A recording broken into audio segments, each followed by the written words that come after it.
Deputy President David Mabuza will answer questions in the National Council of Provinces. The questions range from Russia-Ukraine conflict, service delivery, land claims, moral regeneration, economic reconstruction, and much more. Let's take you live to that. To safeguard affected communities. We want to take this opportunity, Deputy Chair, to urge municipalities to continue to ensuring that our country's drinking water remains compliant to the set standards, whilst also frustrating the efforts of improving the levels of access to water to our communities. With all these measures in place, we should not worry about the possibility of contamination of our drinking water. Department of Water and Sanitation currently administers the Water Services Infrastructure Grant and the Regional Bulk Infrastructure Grant, which are focused on facilitating planning and implementation of water projects in municipalities, as well as a comprehensive approach to sustainable water provision. In the main, these grants are focused on funding interim projects that are aimed at immediate provision of water to prioritize communities, and in the medium to long term, providing funding to municipalities to refurbish, upgrade, and build new water infrastructure. Furthermore, Cabinet has approved the implementation of the National Infrastructure Plan 2050, which is in line with the National Development Plan, in ensuring that everyone has affordable access to drinking water and hygienic sanitation in order to live healthy and dignified lives. Part of the catalytic projects that are outlined in the plan include the refurbishment, upgrading, expansion of key bulk water supplies infrastructure and reticulation network. In addition to water provisions, this project will also enhance socio-economic development and provide for economic empowerment to the surrounding communities. We want to call upon communities to work with government in ensuring that water infrastructure is protected from vandalism and theft. Thank you very much, Deputy Chairperson. Thank you very much, Deputy President. Honorable Ndongeni, do you have a follow-up? Yes, Deputy Chairperson. Good afternoon. Good afternoon, Honorable Deputy President.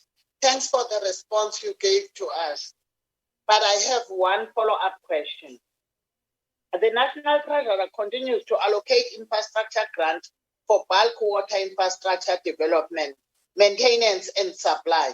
The biggest concern with the municipality infrastructure grant is poor spending and constant requests for rollovers.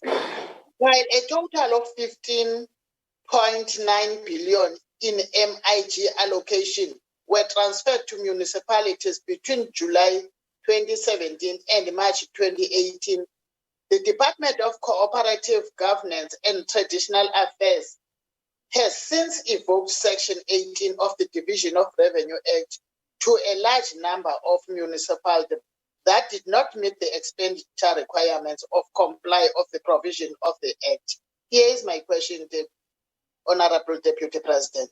Are there measures in place to support municipality on the spending of grants that are geared towards water infrastructure, given the necessity and agency to respond to the growing needs of quality bulk water supply to communities across the country? Thank you, Deputy Chair. Thank you, Deputy President.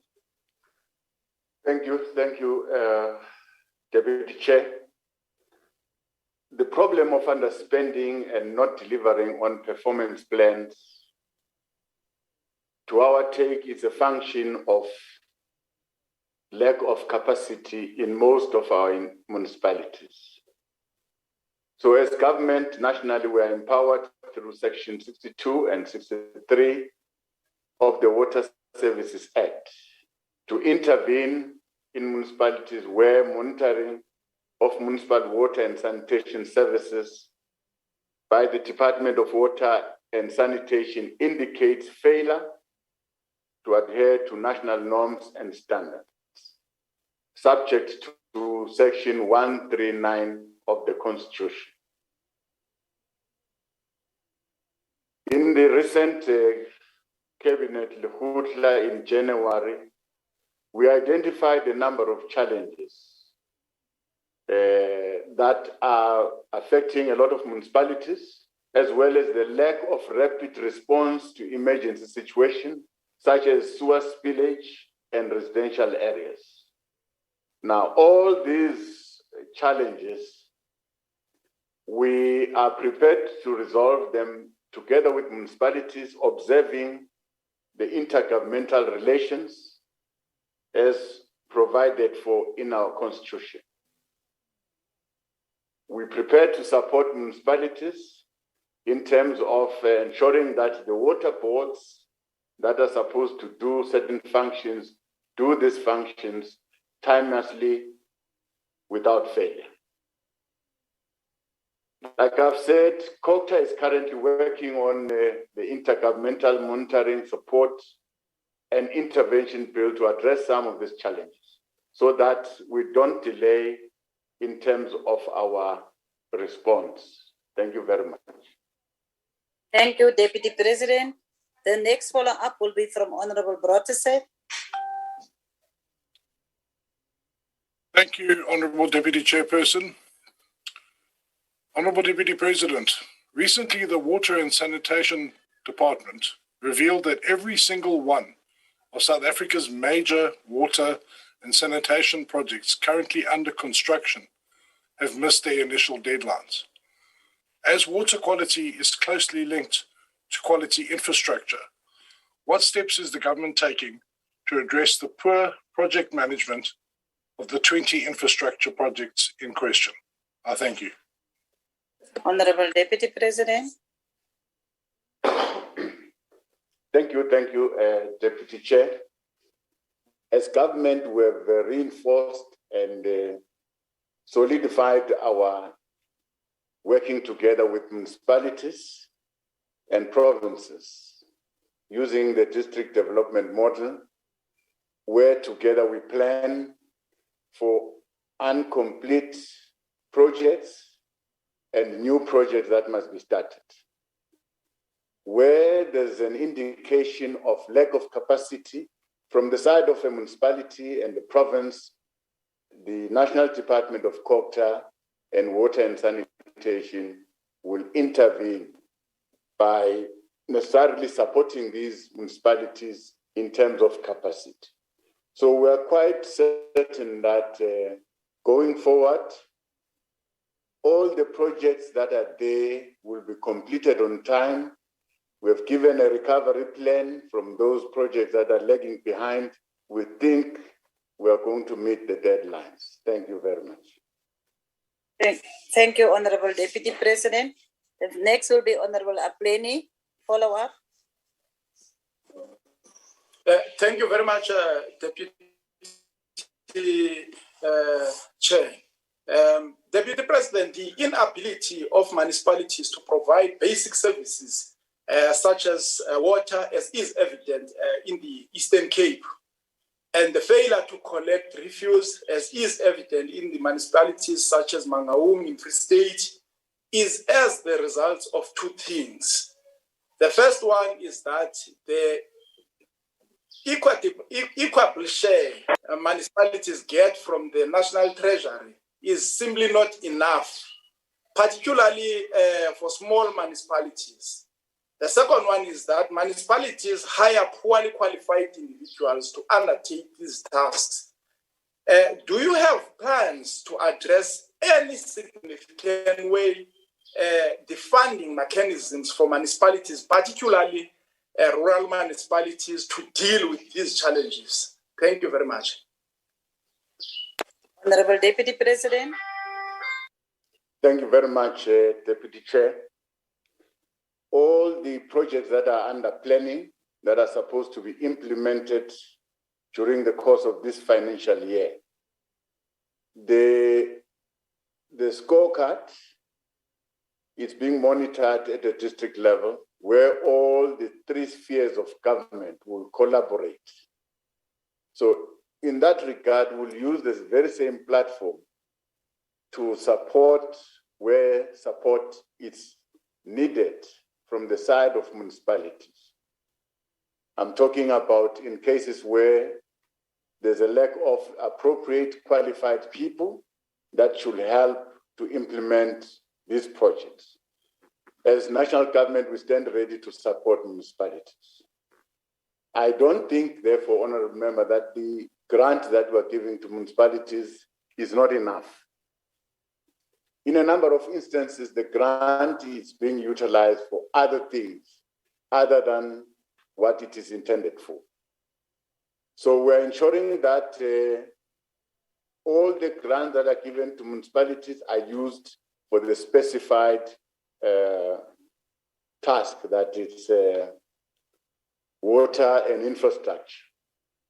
Now, municipalities should also augment this grant by charging for the services that they render to communities.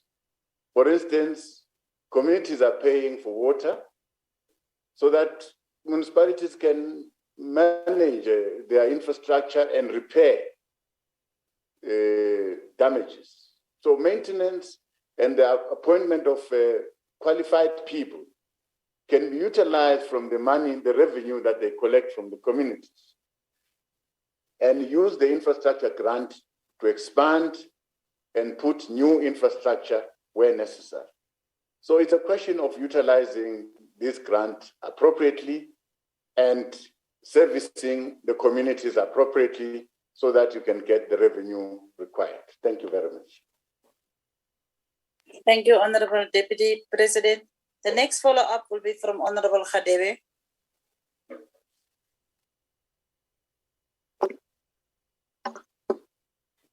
Honorable Deputy Chairperson, Honorable Deputy President, Deputy President, without water, we cannot exist, which means that rapid responses in matters hampering the delivery of water must always sit on top of the agenda. My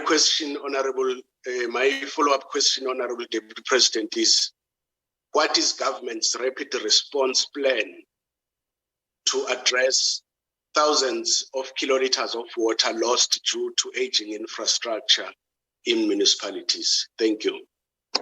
Thank you, Honorable Khadebe. Honorable Deputy President. Thank you, Honorable Deputy Chair. As government, we've noted through our monitoring and evaluation program, infrastructure decay, where in certain instances there's water loss because of aging infrastructure, where there's sewer spillage because of aging infrastructure, and overused treatment plants in a number of provinces. And we have put aside plans to support those municipalities to fix these water treatment plants so that we deal with the sewer spillage. The case in point is the water treatment plant in Mangaung, the water treatment plant in Mfuleni, where we've even deployed the South African Defence Force to come and help in that area. So in the main, we've detected the problem to be aging infrastructure. So we have budgeted for new infrastructure built through the grant that we are going to give to municipalities. But this time around, Deputy Chair, we are going to ensure that the grant is utilized for what it's meant for in the different municipalities. The grant is not going to be utilized to pay salaries, but to upgrade and refurbish old infrastructure. Thank you very much. Thank you very much, honorable members. Honorable Deputy President, we will now come to question number 2, as asked by Honorable Labuskaghni. Over to you, Honorable Deputy President. Thank you, Deputy Chair.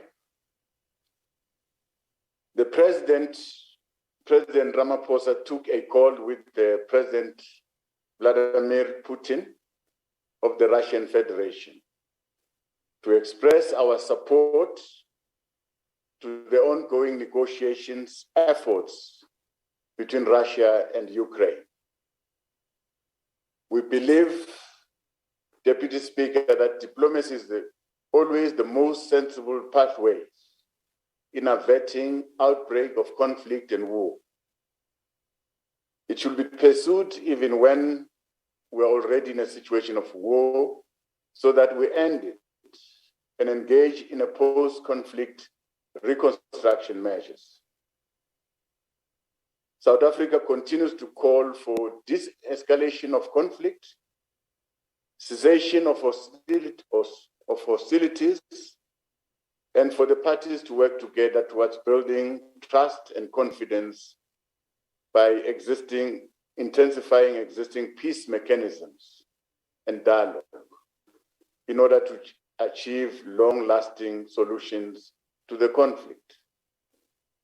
South Africa emphasizes respect for the sovereignty and territorial integrity of states. As a nation born through negotiations ourselves, we're always appreciative and confident of the potential that dialogue has in resolving conflict. Therefore, we call upon the parties to devote increased efforts in diplomacy and to finding a solution that will help avert the escalations of positions. We can rest assured that South Africa will continue to support peaceful diplomatic negotiations as an essential tool to achieve peace. We remain hopeful that the doors of diplomacy shall never be closed, even when conflict has escalated to this level. We are proud and happy that as we're speaking, Russia and Ukraine are locked in a meeting to try and find one another and resolve their problems. Thank you very much, Deputy Chair. Thank you, Deputy President. Honorable Labuskaghni, you've got the first follow-up question. Thank you very much, Deputy Chair. Honorable Deputy President, as leader of government business in Parliament and most probably one of our biggest export products to Russia, maybe you could help us on two issues today. And the first one is to make financial sense of the reasoning behind our government stance when in 2021, South Africa's export to and from Russia and its political allies totaled 15.7 billion. But with the 30 NATO countries, the number came to 1.13 trillion. Our economy is contracting and unemployment is skyrocketing. Why are we sacrificing our economy for the ANC alliances? And secondly, based on your answer on increased efforts of diplomatic negotiations, are you prepared to meet with the Ukrainian ambassador to South Africa? Honorable Deputy President. Thank you very much, Deputy Chair. Right from the onset, I must say to the honorable member, thank you for the question. But the President has initiated this open door policy by taking a call with the President of the Russian Federation. And I'm sure the President will continue to meet the President of Ukraine, allow a discussion, because we want to re-emphasize the underlying principle of our foreign policy and our foreign relations. We are committed as a country to justice and international law in the conduct of our relations between nations. We are committed to international peace and to internationally agreed upon mechanisms that will resolve conflict. As we stated, South Africa has taken a balanced position that emphasizes the de-escalation of conflict and war through peaceful negotiations and through diplomatic dialogue. For this, we thank parties for prioritizing the process of negotiations to resolve existing conflicts and end the war. No amount of condemnation, no amount of side-taking will resolve this problem. Diplomacy remains the key tool at our disposal, all of us, to end the war and to persuade parties that are involved to deliver peace and stability. Thank you very much. Thank you, Honorable Deputy President. Honorable Moimang, we have the next follow-up question. Thank you, Deputy President, for reminding the House about the importance of the balanced approach that our country has taken in regard to the Ukrainian-Russian conflict. Deputy President, the South Africa as a country remains indebted to the role that the non-aligned movement has played historically in our struggle against injustice and apartheid.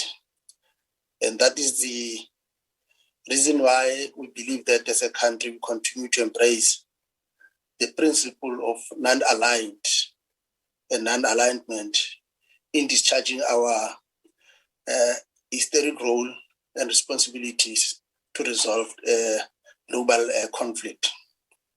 And this approach of non-alignment remains relevant in dealing with the current conflict between Russia and Ukraine because it provides us with an opportunity to reaffirm our objectives, which mainly is crafted around revitalizing our position as a country in the global politics, but more than that, to ensure that we occupy our rightful positions in the developing countries and the world. But more than that, we see our position in the global politics as promoting our relationship with the regional integration, but more than that, to ensure that as a country, our relationship with the developing world is quite important.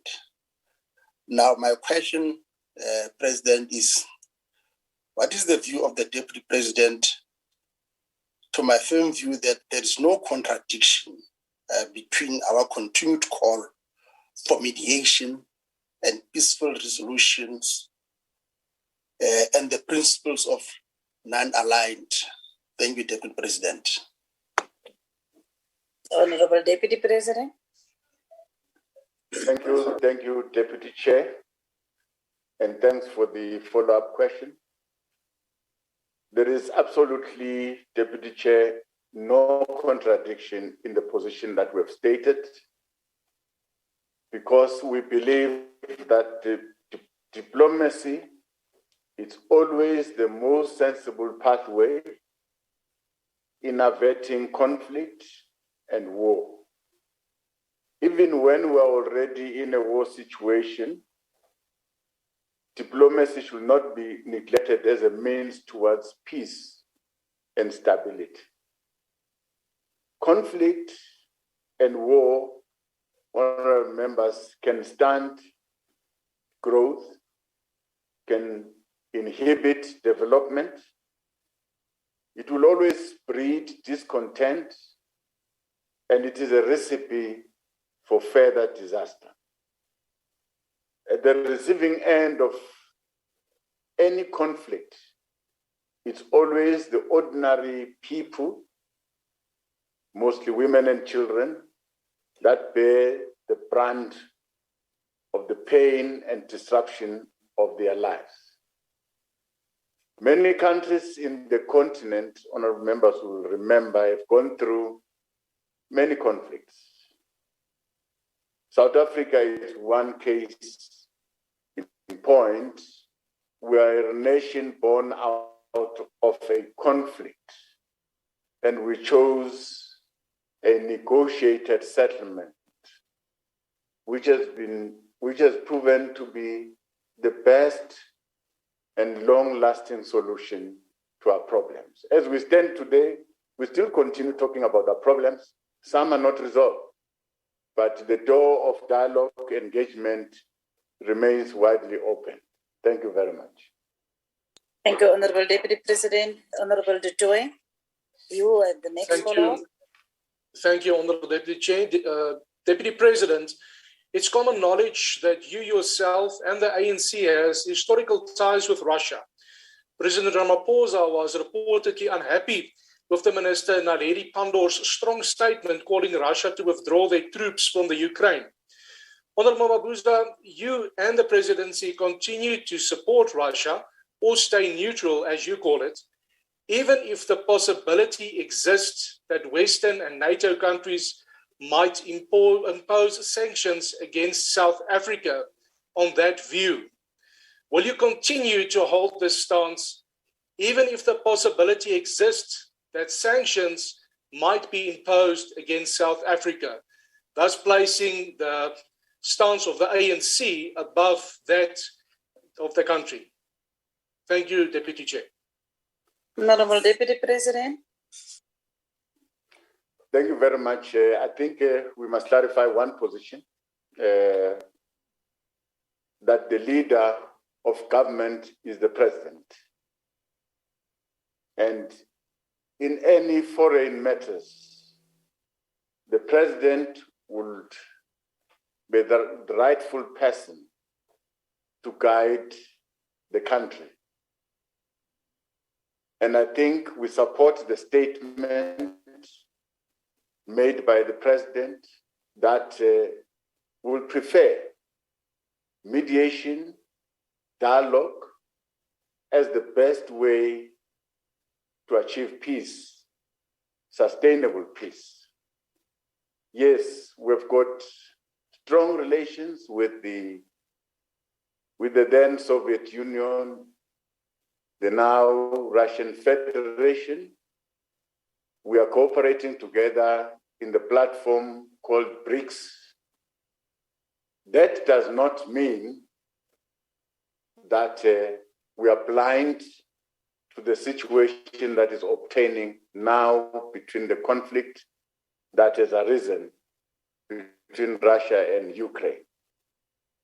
In that conflict, we are calling for mediation, we are calling for diplomacy. We have not decided to take any side, and we don't want to go to historical challenges that has developed to date that is at the center of the conflict. It will never help anyone either to blame Russia or to blame NATO. The best sensible way is to resolve through dialogue the conflict that is there between the two countries. So we'll continue to urge countries, our international relations policy, our South African stand on mediation, on diplomacy. We'll continue to push it until we achieve peace. Because as a country, we're also born out of conflict. Thank you. Thank you, Honorable Deputy President. The next follow-up will be from Honorable Arnolds. Honorable Arnolds. Thank you, Deputy Chairperson. Deputy President, the root cause of the crisis in Eastern Europe is the rapid eastward expansion of NATO in Europe since the fall of the Soviet Union. NATO is a war instrument used by the United States to unsettle nations and bully others into submission. Russia is correct to feel concerned that having American missiles in Ukraine in the form of NATO would be a threat to their national security. Why has the attention been on Russia defending its sovereignty rather than the insatiable appetite for expansion demonstrated by NATO over the past 2 decades? What is your government's position on the eastward expansion of NATO? Thank you. Honorable Deputy President. Thank you very much. I think, as you have said,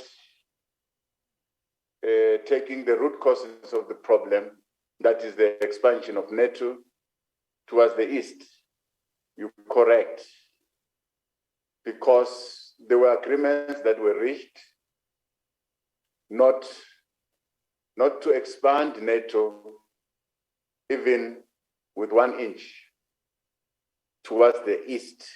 And some of these agreements were not honored. But be that as it may, we've reached the point where we are now, where we think that the best way to resolve all the problems that has accumulated for all these years, the expansion of NATO, the aggression of NATO,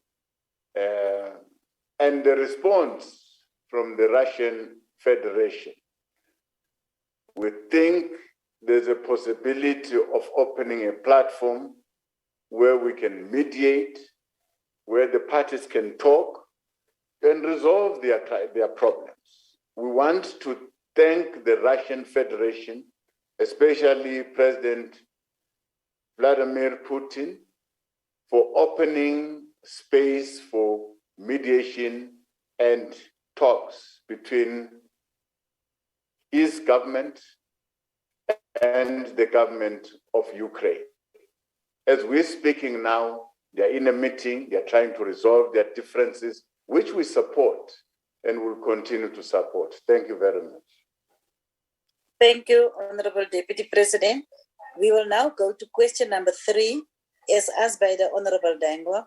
Over to you, Honorable Deputy President. Thank you, Deputy Chair. Our immigration system is grappling with the implementation of stringent measures to deal with the influx of undocumented foreign nationals into our country, who ultimately compete with our citizens over the limited resources in order to survive. This competition, Honorable Deputy Chair, often leads to tensions, which we see in most and some of the communities, which then manifest in different forms of campaigns and actions that in the main have negative undertones. Rest assured, Deputy Chair, we are mindful of the legitimate concerns of our citizens where they feel there's no sufficient action by our law enforcement agencies to deal with the issues of undocumented foreign nationals. This is why we have now established a border management agency to attend to the existing porous borders and ensure that we improve the situation. The Department of Home Affairs has a legal mandate to deal with concerns relating to undocumented foreign nationals. That is why we discourage any anti-foreigner sentiments and the destruction of property associated with this protest and related activities. This includes protests and marches that engender violence directed at foreign businesses and undocumented foreign workers. While the concerns that are raised may be legitimate, they must be raised and attended to within the scope of the law. We call for calm restraint and adherence to lawful means from all parties who are involved in the ongoing confrontation. We're a country whose constitution is hailed as a progressive tool that is in our hand in terms of its content, more especially in its promotion and protection of human rights of all people who live in this country without really defining their status of citizenship. To give effect to this important constitutional imperative, Cabinet has adopted a national action plan to combat racism, racial discrimination, xenophobia, and related intolerances in March 2019. Among other things, National Action Plan is aimed at facilitating humane and dignified approach to managing migrants, refugees, and asylum seekers. Under the banner of the National Action Plan to combat racism, racial discrimination, xenophobia, and related intolerance, the Department of Justice and Constitutional Development, in partnership with relevant stakeholders such as Anti-Racism Network of South Africa, is conducting social mobilization campaigns to address racism, racial discrimination, xenophobia, and other intolerances amongst society. The Department of Home Affairs conducts its law enforcement activities in full compliance within the applicable human rights standards. Furthermore, the department has, in terms of the Immigration Act, developed capacity and systems to track, trace, and repatriate all undocumented migrants who might have entered South Africa illegally. To this end, the Rapid Response Task Team has been established with the sole task of developing rapid response mechanisms. This will be linked to early warning systems and will collate incidents of racist, xenophobic offenses that are reported to the law enforcement agencies. This information will assist to follow up on cases that have gone through our National Prosecuting Authority for prosecution, including judicial outcomes. Of course, we are concerned about the recent increase of criminal activities involving foreign nationals, Deputy Chair, especially in the Gauteng province. This includes the recent cash in transit heist that took place in Rosenville, in which 9 people died and several others were injured. Most of these people that were involved in that cash in transit heist were foreign nationals. The plans of these lawbreakers were foiled as a result of the intelligence-driven campaigns by law enforcement agencies. We must, at this point, salute the work of our law enforcement agencies in the successful execution of that operation. This continues across the country as a strong fight against criminals. For crime is crime, irrespective of the nationality of the perpetrator. Minister of Police has advised that members of the Public Order Policing Unit are currently deployed in Alexander Township in Gauteng province in order to assist with crime prevention interventions and to contain the spread of attacks on foreign-owned businesses. Community policing strategy also provides for police to work with communities to address threats to peace, to stability, and including acts of xenophobic attacks on foreign nationals. We thus encourage cooperation between concerned community members and law enforcement agencies in ensuring that all issues raised are resolved peacefully and within the confines of the law. We must, as South Africans, abide by the values and behavior patterns that will make us break our hurtful and damaging past and keep our moral compass focused on the path of renewal and growth.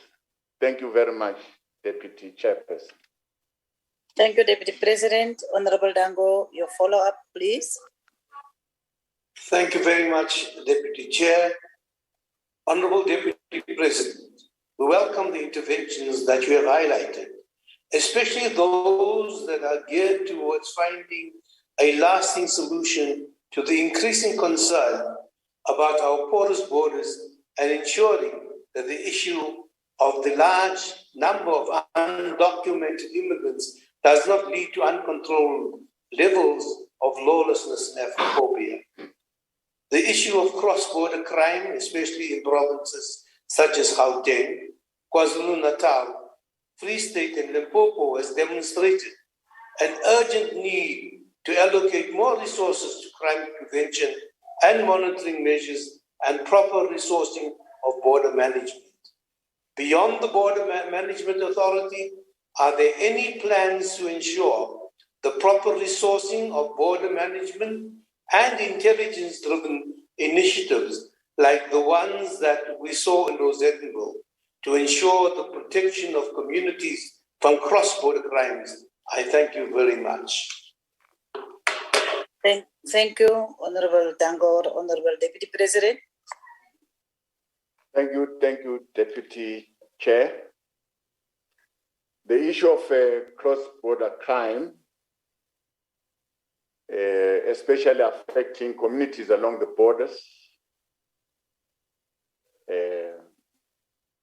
crime such as car theft, stock theft, just to name a few.